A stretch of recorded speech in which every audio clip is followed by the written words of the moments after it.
হ্যাঁ, আসসালামু আলাইকুম বন্ধুরা। এই মুহূর্তে টিভি সেট ও মোবাইলের সামনে যারা বসে আছেন তাদেরকে আমার কৃষি টিভির পক্ষ থেকে আন্তরিক শুভেচ্ছা অভিনন্দন জানিয়ে শুরু করছি আমার আজকের ভিডিও। আজকের ভিডিওর মূল আলোচনা হচ্ছে 29 ধান কিভাবে পরিচর্যা করতে হয়। আমরা এসেছি এই মাঠে, প্রচুর 29 ধান লাগানো আছে। এখানকার কৃষকের সঙ্গে আমরা কথা বলবো যে তারা কিভাবে 29 ধানের পরিচর্যা করে থাকে। ঠিক আছে, তো দর্শক আর কথা না বাড়িয়ে চলুন শুরু করা যাক আমাদের আজকের মূল আলোচনা। আমরা যে মাঠে এসেছি এখানে এক ভাইকে দেখা যাচ্ছে, তো সেই ভাইকে আমরা জিজ্ঞাসা করব তারা 29 ধান কীভাবে পরিচর্যা করে। তো ভাই, আপনাকে একটা প্রশ্ন জানার আছে। 29 ধান আপনারা কি কতটুকু,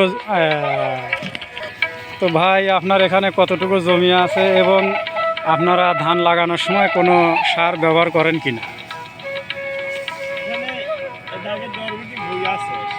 ধান লাগানোর সময় চাষ করে সারি 15 কেজি করে লাল সার এবং মাটির সার 20 কেজি করে দিয়ে লাগানো হয়।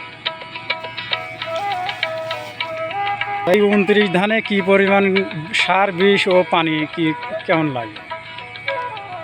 বিঘে বইতাম 3 থেকে 4,000 টাকা সার লাগে এবং বিঘে বই 2,000 টাকা সেচের টাকা লাগে, আর বিঘে 2,000 টাকা বিঘা।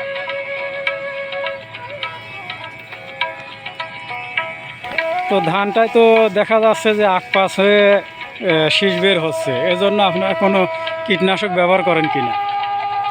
এখানে প্রসার বৃষ্টি এবং মাঝে মারা বৃষ্টি দেওয়া হয়, তো 8-5 করে শীষ বেড়া নিয়ে এটা হচ্ছে 29 ধানে। এটা হচ্ছে আমরা সচরাচর আবাদ করার পর দেখা যায় যে 29 ধানের শীষ একভাবে বাড়ায় না। অন্যান্য ধান যেভাবে ঝাঁকি একসাথে শীষ বাড়ায়, এরকম 29 ধানে বাড়ায় না। 29 ধানের শীষ বাড়ায় একটু হ্যাঁ গায়ে বাচ্চা হয়।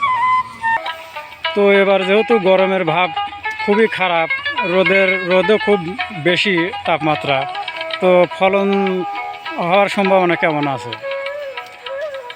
আর দেখা যায় এবছরের যে তাপমাত্রা, তাহলে তো ধানের জন্য খুব ক্ষতিকর। মানে খুবই তাপমাত্রা ধানের জন্য ক্ষতিকর। আর হচ্ছে মানে 30-32 তাপমাত্রা থাকলে পরে ধানের ফলনটা ভালো হয়।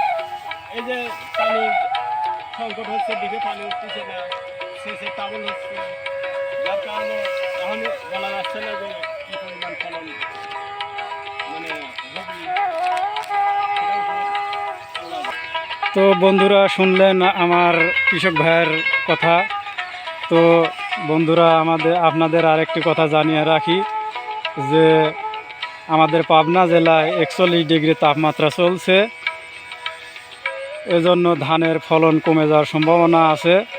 যখন ধানের শীষটা বের হয় তখন 35 ডিগ্রি তাপমাত্রা থাকলে ধানের ফলনটা ভালো হয়। তো বন্ধুরা, বেশি করে পানি পান করুন, জীবন বাঁচান। সকলের সুস্বাস্থ্য কামনা করে আমার ভিডিও আজকের মতন এখানেই শেষ করছি। আল্লাহ হাফেজ।